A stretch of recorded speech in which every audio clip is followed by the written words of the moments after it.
Good morning વિદ્યાર્થી મિત્રો, કેમ છો? મજામાં?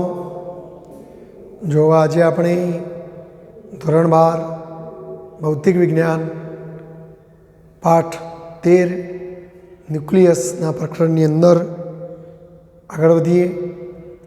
અગાઉના લેક્ચરમાં આપણે ન્યુટ્રોનની શોધની ચેડવિકની વાતો કરેલી. હવે આજે આપણે ન્યુક્લિયસનું પરિમાણ, ન્યુક્લિયસની ત્રિજ્યા, ન્યુક્લિયસનું કદ, ન્યુક્લિયસની ઘનતા, આ બધા મુદ્દાઓની ચર્ચા કરવા માગીએ છીએ. મિત્રો આપણે અગાઉનું પ્રકરણ પરમાણુઓ વિશે ભણેલા. પરમાણુઓના પ્રકરણની અંદર રુધરફોર્ડે આલ્ફા કણ પ્રકીર્ણનના અભ્યાસો કરેલા. રુધરફોર્ડે પોતાના બે વિદ્યાર્થીઓ ગેઇગર અને માર્શલ એ બંનેને આ પ્રકીર્ણનના અભ્યાસો કરવાનું સૂચન કરેલું. અને કદાચ તમે એ પ્રશ્ન તૈયાર કર્યો હોય તો તમને યાદ હશે કે ગેઇગર અને માર્શલ નામના વિજ્ઞાનીઓએ સોનાના વરખ ઉપર આલ્ફા કણોના પ્રકીર્ણનનો અભ્યાસ કરેલો. અને એ દરમિયાન 5.5 MeV ઉર્જા ધરાવતા આલ્ફા કણો, ધારો કે અહીંથી કોઈ આલ્ફા કણ ગતિ કરતો આમ જાય છે, તો અત્યારે આલ્ફા કણ પાસે ગતિ ઉર્જા છે 5.5 MeV. આટલી ઉર્જા ધરાવતા આલ્ફા કણો ગતિ કરતાં સોનાના વરખ ઉપર આપાત થાય તો કેટલાક આલ્ફા કણોનું મોટા કોણે પ્રકીર્ણન થતું હતું, કેટલાકનું ખૂબ નાના કોણે પ્રકીર્ણન થતું હતું. બહુ જૂજ આલ્ફા કણોનું 180 ડિગ્રીના કોણે પ્રકીર્ણન થતું હતું. અને એ 180 ડિગ્રીના પ્રકીર્ણન થવાનું કારણ કંઈક આવું રુધરફોર્ડે સમજાવેલું કે ભાઈ સોનાનું જે પરમાણુ હોય, આ પરમાણુમાં વચ્ચે ન્યુક્લિયસ હોય, ન્યુક્લિયસ ધન વીજભાર ધરાવે છે, આલ્ફા કણ પણ ધન વીજભાર ધરાવે છે. ચલો, અત્યારે આલ્ફા કણ પાસે ગતિ ઉર્જા છે, એટલે દૂરના અંતરે એની પાસે ગતિ ઉર્જા છે. પણ જેમ જેમ આલ્ફા કણ ગતિ કરતો આમ નજીક જશે એમ અપાકર્ષણ થતું હોવાથી ગતિ ઉર્જામાં ઘટાડો થશે. અને એક તબક્કો એવો આવશે કે આલ્ફા કણ ન્યુક્લિયસથી નજીકમાં નજીક અમુક અંતરે જઈ અને પાછો આવશે. જો વચ્ચોવચ્ચ આલ્ફા કણ જતો હશે તો 180 ડિગ્રીના ખૂણે પ્રકીર્ણન થશે. અને જો અહીંયા ક્યાંક સાઈડમાં જતો હશે તો એ અમુક અંતરે જઈને આમ પ્રકીર્ણન પામશે, વિચલન પામી જશે. તો આમ 5.5 MeV ગતિ ઉર્જા ધરાવતા આલ્ફા કણો સોનાના ન્યુક્લિયસની નજીકમાં નજીક આટલે ગયા. અને આ અંતરને આપણે પેલું ન્યૂનતમ અંતર, ડિસ્ટન્સ ઓફ ક્લોસેસ્ટ એપ્રોચ, R0 અથવા R કહેતા હતા. બરાબર? તમારા બંને આગળ પેલા દાખલામાં R0 કીધેલું. અને આપણે આ R0 ગણતા પણ હતા કે દૂરના અંતરે ગતિ ઉર્જા જેમ નજીક જાય એમ ગતિ ઉર્જામાં ઘટાડો થાય. તો ઉર્જા સંરક્ષણના નિયમ મુજબ ગતિ ઉર્જાનું સ્થિતિ ઉર્જામાં રૂપાંતરણ થાય. તો દૂરના અંતરે ગતિ ઉર્જા બરાબર નજીકના અંતરે સ્થિતિ ઉર્જા.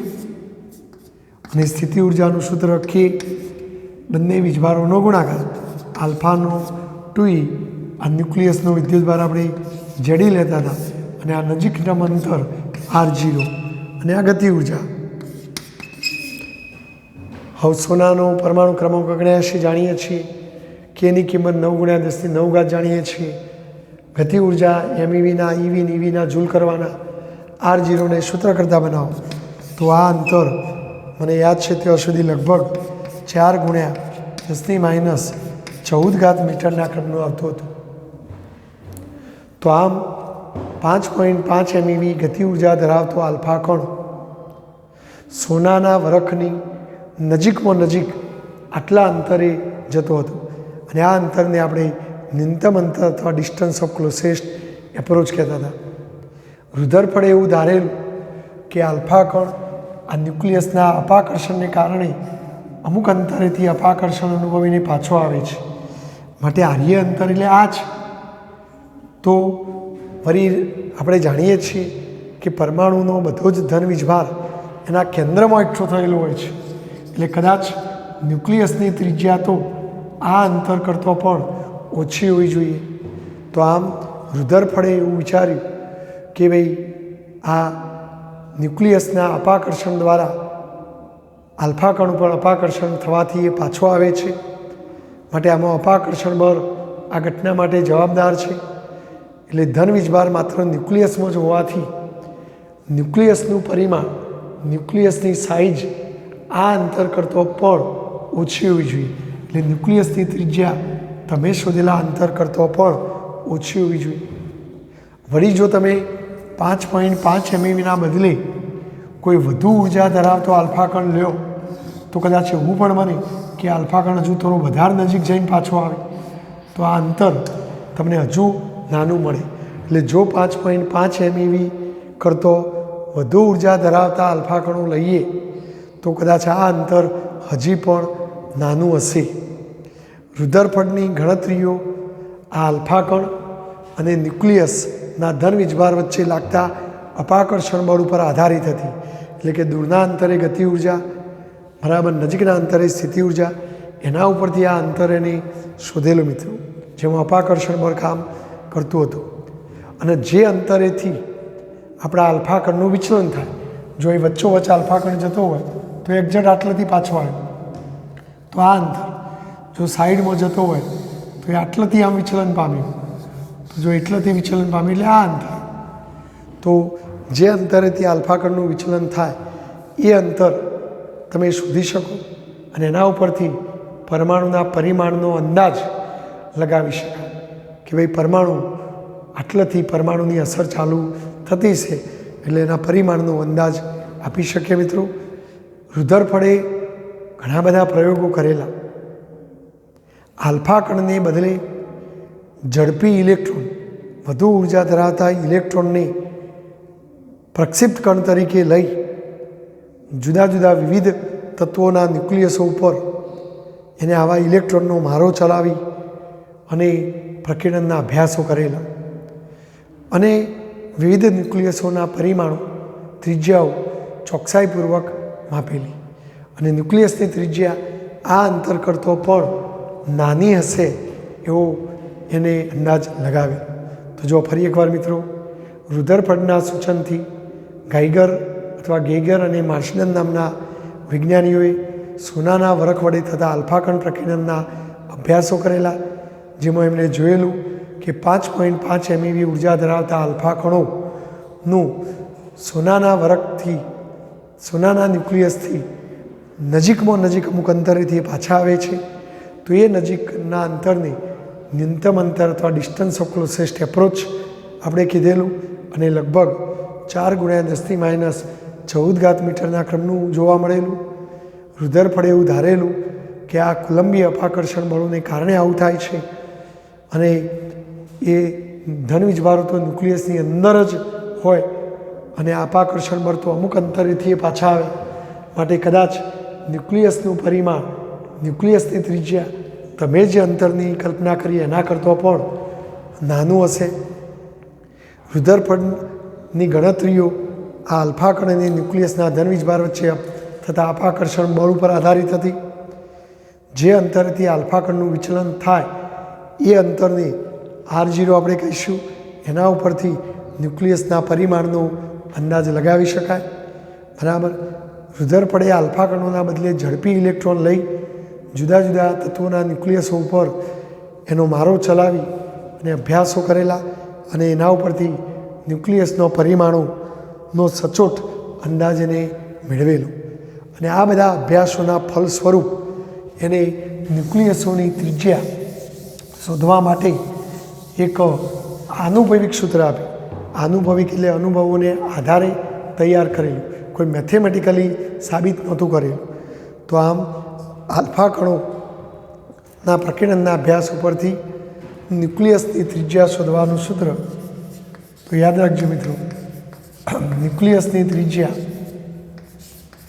શોધવાનું આનુભવિક સૂત્ર, જો ન્યુક્લિયસની ત્રિજ્યાને હું આર કહું તો R is equal to R0 એની 1/3 ઘાત વડે દર્શાવાય છે.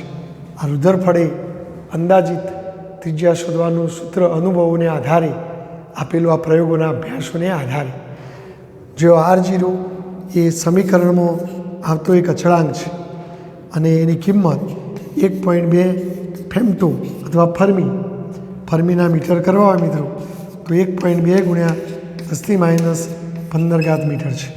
આમ તો R0ની કિંમત અમારી જૂની ચોપડીમાં 1.1 થી 1.2 ફર્મીની વચ્ચેની કોઈ જોવા મળતી હતી. બરાબર, એ કયા પ્રયોગને આધારે તમે વાત કરી રહ્યા છો એના ઉપર આધારિત છે. પણ આપણે અહીંયા આપણા નવા પુસ્તકમાં R0ની કિંમત આટલી લેવાની આપણને કીધી છે, એટલે આપણે હવે કાયમ માટે આટલી યાદ રાખીશું. આ કિંમત અચળ જ છે અને એ જે છે એ જે તે તત્વનું પરમાણુ દળાંક છે. શું છે મિત્રો? પરમાણુ દળાંક છે. તો આ ન્યુક્લિયસની ત્રિજ્યા શોધવાનું સૂત્ર આપણે યાદ રાખીશું. અહીં R0 જો અચળ હોય તો R ચલે છે એની 1/3 ઘાત લખી શકાય. બરાબર. જો તમને કોઈ OMR પૂછાય કે ભાઈ 13 એલ્યુમિનિયમ 27 ના ન્યુક્લિયસની ત્રિજ્યા ખાલી જગ્યા ફર્મી હશે, તો જો અહીંયા આ નીચેના આંકડા 13ને પરમાણુ ક્રમાંક Z કહેવાય અને 27ને શું કહેવાય? પરમાણુ દળાંક E. તો હવે જો ન્યુક્લિયસની ત્રિજ્યા શોધવાનું સૂત્ર R બરાબર R0 એની 1/3 ઘાત, બોલો R0ની કિંમત 1.2 ફર્મી, એની કિંમત 27 અને જો 27નું ઘનમૂળ મિત્રો, 27નું ઘનમૂળ, તો જો ઘનમૂળ એટલે 1/3 ઘાત અને 27 એટલે 3નો ઘન, 3 તરી 9 તરી 27, જો 3 3 જતા રહો તો 3, તો આમ 1.2 ગુણ્યા 3 એટલે 3 દૂ 6, 3 એકા 3, તો આ તમારો જવાબ થાય.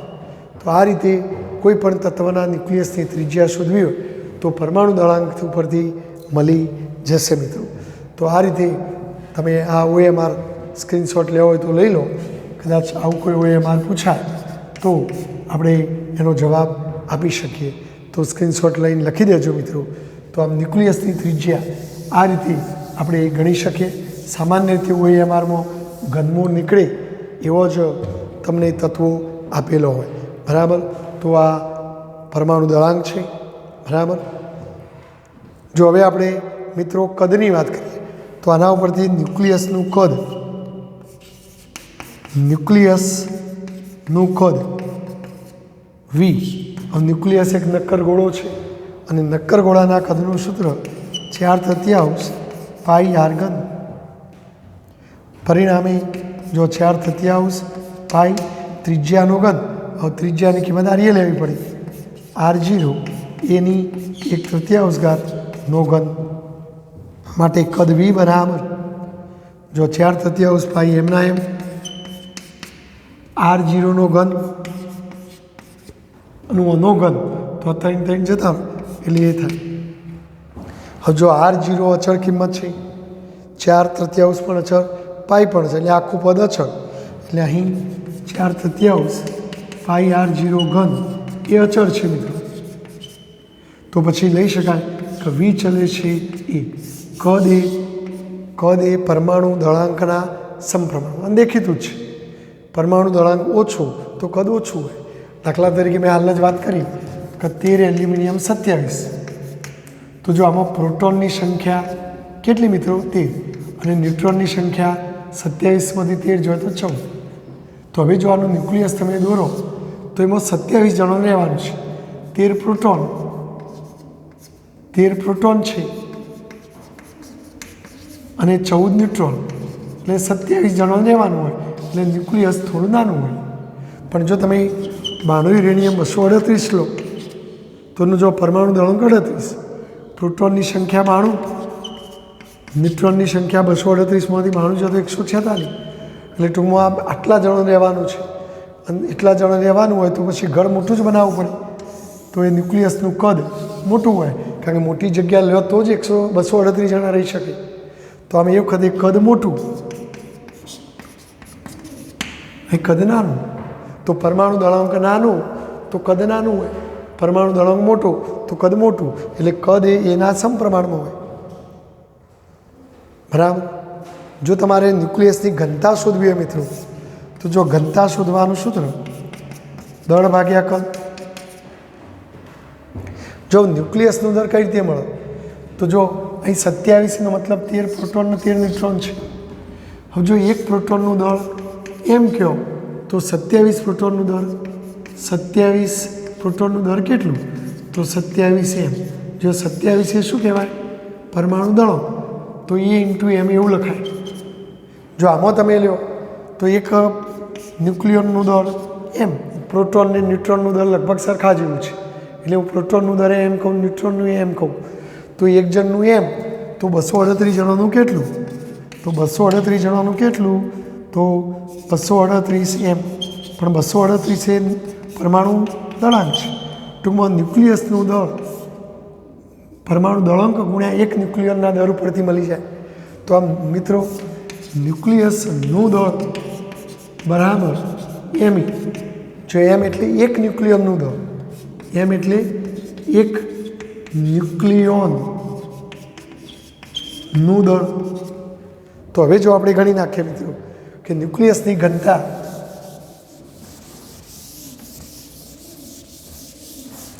જો ન્યુક્લિયસની ઘનતા બરાબર ન્યુક્લિયસનું દળ ભાગ્યા ન્યુક્લિયસનું દળ કેટલું લેશો, એમ.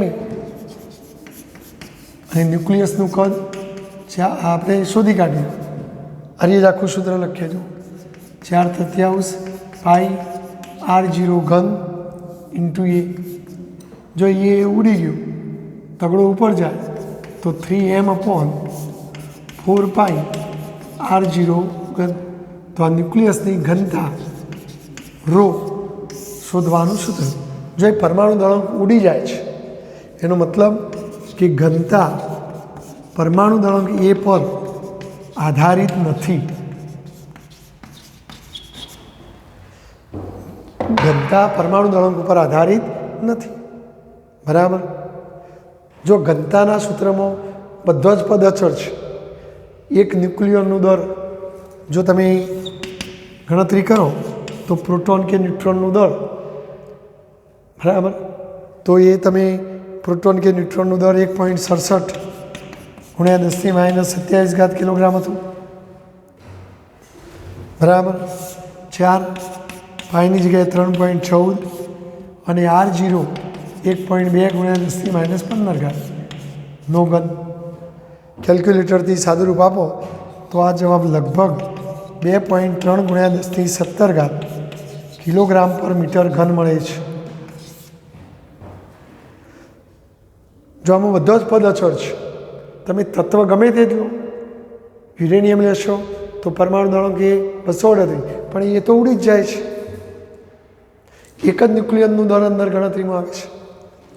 તો પછી ઘનતા અચળ, તો બધા જ ન્યુક્લિયસો માટે ઘનતા લગભગ અચળ જેવી હોય છે મિત્રો. બરાબર. જો ઘનતા આટલી બધી મોટી હોય 10⁻17 કિલોગ્રામ પર મીટર ઘન, વિચારો તમે કેટલી બધી મોટી છે. અને આટલી બધી મોટી હોવાનું કારણ કે પરમાણુની અંદર મોટા ભાગનું દળ ન્યુક્લિયસમાં જ એકઠું થયેલું છે, અને એના કારણે મોટા ભાગનું દળ 99.98% દળ અહીંયા હોવાના કારણે ન્યુક્લિયસની ઘનતા ખૂબ મોટી હોય છે.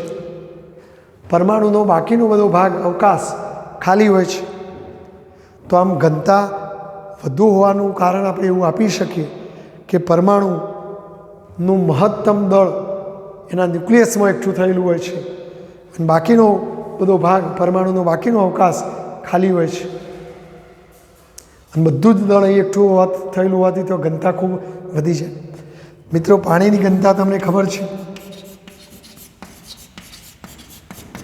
1 ગ્રામ પર સેન્ટીમીટર ઘન. જો કિલોગ્રામમાં લે તો 10⁻³ કિલોગ્રામ પર મીટર ઘન. તો જો પાણીની ઘનતા 10⁻³ છે, અને આ 2.3 ગુણ્યા 10⁻17 છે. તો પાણી કરતો આ કેટલી વધારે છે? તો ન્યુક્લિયસની ઘનતા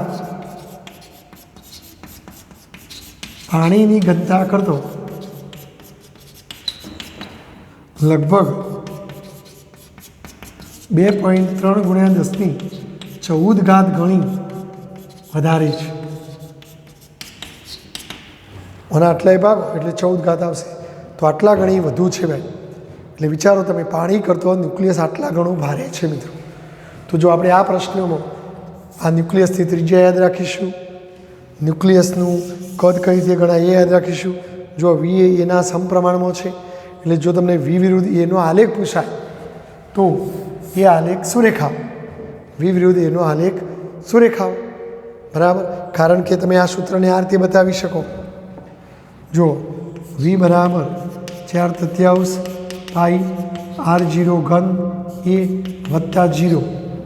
હવે જો એને હું એક્સ અક્ષ ઉપર લઉં, વીને વાય અક્ષ ઉપર લઉં અને 0ને સી કહું, તો આ સૂત્ર y બરાબર mx પ્લસ સી જેવું થાય. અહીં સીની કિંમત 0 હોવાથી આલેખ ઉગમ બિંદુ પરથી પસાર થાય. તો જો વાય અક્ષ ઉપર હું વી લઉં, એક્સ અક્ષ ઉપર એ લઉં, તો સીની કિંમત 0 એટલે ઉગમ બિંદુમાંથી આલેખ પસાર થાય. અને આ ગણિતના y બરાબર mx પ્લસ સી ટાઈપનું સમીકરણ હોવાથી એ આલેખ સુરેખાઓ. જો આ આલેખનો ઢાર કહે તો એક્સનો સહગુણક એ ઢાર કહેવાય. આપણે એક્સનું કામ એ કરો તો એનો સહગુણક 4/3 પાઈ r0 ઘન, તો એ ઢાર કહેવાય. તો આ આલેખનો ઢાર કેટલો આવે? 4/3 પાઈ r0 ઘન આવે મિત્રો. જો r0ની તમે આ કિંમત મૂકી અને ઢાર પણ ગણી શકો. એટલે નીટમાં JEEમાં આવો બધો OMR પૂછાય કે ભાઈ ન્યુક્લિયસના કદ વિરુદ્ધ એના પરમાણુ દળાંકના આલેખનો આકાર કેવો હોય? તો આલેખનો આકાર વી વિરુદ્ધ એના આલેખનો આકાર સુરેખ હોય. બરાબર? તો જો આ OMR માટે કામમાં આવશે મિત્રો. બરાબર છે? અને આલેખનો ઢાર આટલો હોય મિત્રો. બરાબર? ન્યુક્લિયસની ઘનતા પરમાણુ દળાંક ઉપર આધારિત નથી, કારણ કે એ ઉડી જાય છે. તો આ પણ વસ્તુ તમે યાદ રાખજો. બધા જ ન્યુક્લિયસોની ઘનતા લગભગ 10⁻17 કિલોગ્રામ પર મીટર ઘનના ઓર્ડરમાં તમને જોવા મળશે. આગળ કદાચ આંકડો 2.3ના બદલે પરફેક્ટ ગણતરીમાં કંઈક જે આવતો હોય તે મેં અહીં નજીકનો આંકડો લખેલો છે મિત્રો. જે પાણીની ઘનતા કરતો 2.3 ગુણ્યા 10⁻14 ગણી વધારે છે. તો આ રીતે ન્યુક્લિયસનું પરિમાણ, ત્રિજ્યા, કદ, ઘનતાની વાતો મેં તમને કરી. જો આપણા સ્વાધ્યાયમાં અને ઉદાહરણમાં કદાચ આનો દાખલો પણ હોઈ શકે. જોઈ લઈએ આપણે દાખલો.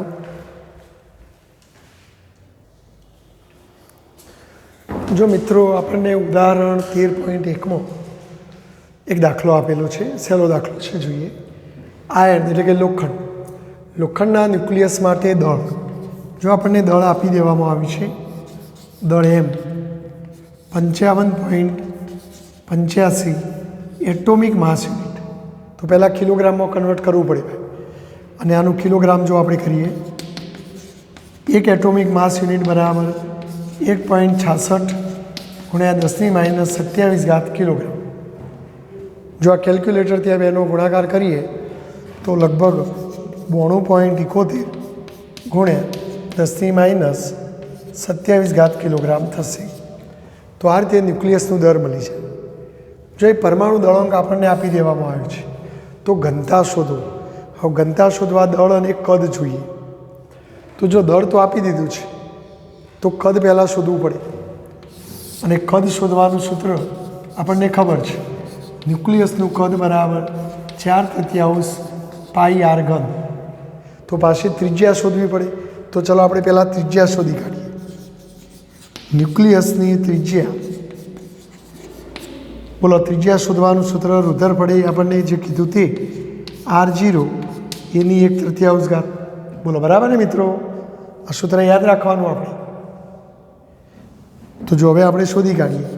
r0ની કિંમત 1.2 ફર્મી, એટલે કે 1.2 ગુણ્યા 10⁻15 મીટર. પરમાણુ દળાંક આપણને આપવામાં આવ્યો છે. તો પરમાણુ દળાંક જો 56 છે, તો 56નું ઘનમૂળ કેલ્ક્યુલેટરથી શોધી શકાય અથવા લોગ લઈને શોધવું પડે 1/3 log 56 બરાબર. જો ના ખ્યાલ આવે મિત્રો તો 56ની 1/3 ઘાત માટે લોગ લેશો તો 1/3 log 56 માટે 1/3. હવે જો અહીં 2 ઓકડા એટલે 1 પોઈન્ટ 56 જીરોનો લોગ જોવાનો, જે આવે તે લખવાનું, એને 3 ભાગવાના અને જે આવે એના લોગનો જવાબ આવ્યો તો પછી એન્ટી લોગ જોવાનું અને એન્ટી લોગ જોતો જે આવે જવાબ. તો આ જવાબ આવશે 3.825. આનો જવાબ આવશે 3.825 અને આ તો ખરું જ 1.2 ગુણ્યા 10⁻15 ઘાત.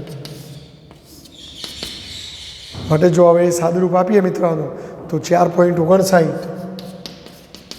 ગુણ્યા 10⁻15 ઘાત થશે. તો આમ ન્યુક્લિયસની ત્રિજ્યા આપણને આટલી મળશે. જો આવું અલગ ગણવાથી ફાયદો શું થાય કે આખો દાખલો ખોટો પડે તો પણ આટલાનો કોઈ પરીક્ષક 1 ગુણ આપી દે આપણને, એટલે આપણે ત્રિજ્યા અલગથી ગણવાની. જો હવે કદ અલગથી ગણીએ આપણે તો કદ v બરાબર 4/3 પાઈની કિંમત 3.14 ત્રિજ્યાનો ઘન. હવે ત્રિજ્યાની કિંમત 4.59 ગુણ્યા 10⁻15 ઘાત. જો 4.59નો ઘન કરવાનો એટલે 4.59 ગુણ્યા 4.59 ગુણ્યા 4.59 ગુણ્યા 3.14 ગુણ્યા 4 ભાગ્યા આટલા. કેલ્ક્યુલેટરથી સાદુરૂપ આપો તો 404.86 ગુણ્યા 10⁻15 45 ઘાત આવશે. અથવા જો કોઈ વિદ્યાર્થી 2 પોઈન્ટ ખસેડે તો 4.048 એટલે હું 5 લખી દઉં ગુણ્યા 10⁻43 ઘાત. કદનો એકમ મીટર ઘન. તો આ રીતે કદ શોધી શકાય. જો હવે આપણને ઘનતા શોધવામાં રસ છે મિત્રો તો જો ઘનતા બરાબર દળ ભાગ્યા કદ. દળ એટલે m, કદ એટલે v.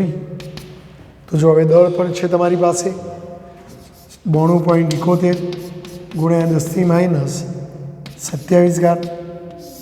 કદ તમે શોધી કાઢ્યું 4.05 ગુણ્યા 10⁻43 ઘાત.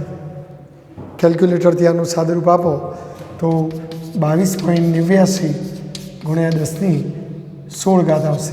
અથવા 1 પોઈન્ટ ખસેડો તો 2.289 ગુણ્યા 10⁻17 ઘાત યાની કે 2.29 ગુણ્યા 10⁻17 ઘાત. ઘનતાનો એકમ કિલોગ્રામ પર મીટર ઘન. તો આમ ન્યુક્લિયસની ઘનતા, લોખંડના ન્યુક્લિયસની ઘનતા આપણને આટલી જોવા મળશે. મિત્રો જો આ ઘનતા બહુ મોટી આવે, આપણે આકાશગંગા ખગોળશાસ્ત્રની વાત કરીએ તો ન્યુટ્રોન તારાઓ એ ન્યુટ્રોન તારાઓની ઘનતા લગભગ આ ઘનતા જેવી હોય છે. એટલે આની સાથે એની સરખામણી કરી શકાય. અને ઘનતા આટલી બધી મળી એનો મતલબ ઘનતાની વ્યાખ્યા શું? એકમ કદના દળને ઘનતા કહેવાય. તો એકમ કદમાં એટલું બધું દળ ખીચોખીચ દબાઈને ભરાયેલું હશે કે જેના કારણે આપણને ઘનતા આટલી બધી મળે છે. તો આમ ન્યુટ્રોન તારાઓ જેવા દ્રવ્યોમાં એટલા પ્રમાણમાં એ દ્રવ્ય દબાયેલું હશે, ખૂબ જ થોડી જગ્યામાં એ બધું જ દળ ખીચોખીચ દબાયેલું હશે કે જેથી એની ઘનતા ન્યુક્લિયસની ઘનતા સાથે સરખાવી શકાય. મિત્રો તો બોલો આ એક્ઝામ્પલ આપણને આવડવું જોઈએ. મિત્રો સ્ક્રીનશોટ લઈ અને લખી કાઢજો તમે.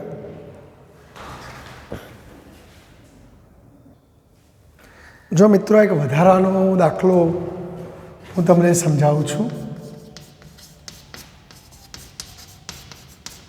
ઘણીવાર તમને પરમાણુ દળાંક ના આપેલું હોય અને વાત કરે. જો એક ન્યુક્લિયસની ત્રિજ્યા આપણને આપવામાં આવી છે 7.2 ફર્મી. મીટરમાં લેવું હોય તો 10⁻15 ઘાત મીટર. જો ન્યુક્લિયોનનું સરેરાશ, ન્યુક્લિયોનનું એટલે એક ન્યુક્લિયોન એટલે પ્રોટોન કે ન્યુટ્રોનનું દળ, જેને હું સ્મોલ એમ કહું, 1.0088 એટોમિક માસ યુનિટ. જો કિલોગ્રામ કરવા હોય તો 1.0088 ગુણ્યા 1.66 ગુણ્યા 10⁻27 કિલોગ્રામ. કેલ્ક્યુલેટરથી આનું સાદુરૂપ આપો તો 1.6746 ગુણ્યા 10⁻27 કિલોગ્રામ થાય. આ એક જ ન્યુક્લિયનનું દળ. હવે તમને જે ન્યુક્લિયસ આપીશ એ કયું છે કશું જ કીધું નથી. એમાં કેટલા ન્યુક્લિયોન છે, કારણ કે આપણા ન્યુક્લિયસમાં કંઈ એક જ ન્યુક્લિયન ના હોય, કેટલાય પ્રોટોન હોય, કેટલાય ન્યુટ્રોન હોય. બરાબર છે મિત્રો? તો પ્રોટોન, ન્યુટ્રોન આ બધા આવેલા હોય. આ દરેકને ન્યુક્લિયોન કહેવાય. અને આ બધાનો સરવાળો એટલે પરમાણુ દળાંક. તો જો હું પહેલાં પરમાણુ દળાંક ગણી નાખું. R બરાબર R0 એની 1/3 પરથી બોલો, એની 1/3 બરાબર શું થાય મિત્રો? R/R0. હવે જો R0ની કિંમત 1.2 ફર્મી લ્યો તો Rની કિંમત ફર્મીમાં લ્યો 7.2, 12×6 = 72. તો એની 1/3 બરાબર 6. માટે ઘન બંને બાજુ ઘન કરો તો એ બરાબર 6નો ઘન, ધેટ મીન્સ એ બરાબર 216. તો એનો મતલબ કે આપણા ન્યુક્લિયસમાં આ બધા કણો 216 કણો હશે. પ્રોટોન ન્યુટ્રોનનો સરવાળો 216 થતો હશે. તો હવે આના ઉપરથી તમે આખા ન્યુક્લિયસનું દળ ગણી શકો. જો તેથી ન્યુક્લિયસનું દળ કેપિટલ M. જો આપણે એક ન્યુક્લિયન લઈએ તો એક ન્યુક્લિયનનું દળ સ્મોલ m. તો આપણા આ બધા ન્યુક્લિયનની સંખ્યા કેટલી? એ.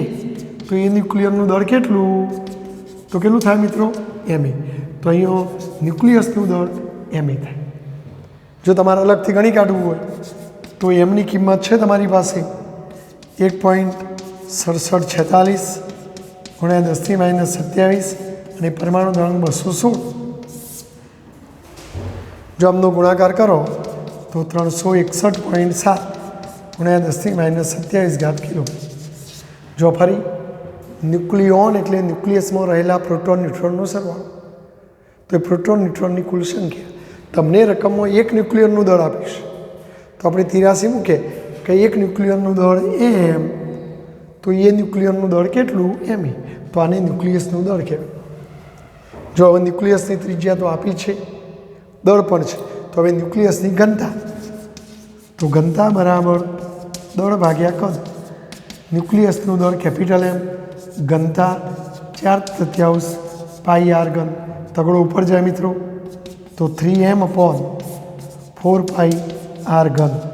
જો 3 ન્યુક્લિયસનું દળ 361.7 ગુણ્યા 10⁻27 4 3.14 ત્રિજ્યા. તો જો આ કિલોગ્રામમાં છે તો ત્રિજ્યા તમારે મીટરવાળી લેવાની. 7.2 ગુણ્યા 10⁻15 ઘન. હવે કેલ્ક્યુલેટરથી આનું સાદુરૂપ આપો મિત્રો તો જવાબ 2.31 ગુણ્યા 10⁻17 કિલોગ્રામ પર મીટર ઘન મળશે. તો આમ આ ન્યુક્લિયસની સરેરાશ ઘનતા આટલી જોવા મળશે. તો આ રીતે તમારે ગણવાનું, એટલે પરમાણુ દળાંક એ તમારે ગણવું પડે અને એના આધારે ન્યુક્લિયસનું દર ગણવું પડે. એટલે અમે એક વધારાનો તમને દાખલો બતાવ્યો છે. આપણી ચોપડીમાં સ્વાધ્યાય વધારાના સ્વાધ્યાયનો નથી હો, આ વધારાનો છે. જૂની ચોપડીનું એક એક્ઝામ્પલ છે. એટલે નીટમાં JEEમાં આવું પૂછાય તો આપણને ગણતો આવડવો જોઈએ. બરાબર? ખ્યાલ આવી ગયો? ત્રિજ્યા એના ઘનના સમપ્રમાણમાં હોય. ત્રિજ્યા શોધવાનું કે તો આ સૂત્ર વાપરવાનું. ન્યુક્લિયસનું દળ શોધવાનું કે તો એક ન્યુક્લિયનનું દળ ગુણ્યા ન્યુક્લિયનની સંખ્યા અને ઘનતા એટલે દળ ભાગ્યા કદ. આ રીતે તમારી ઘનતા ગણવાની રહેશે.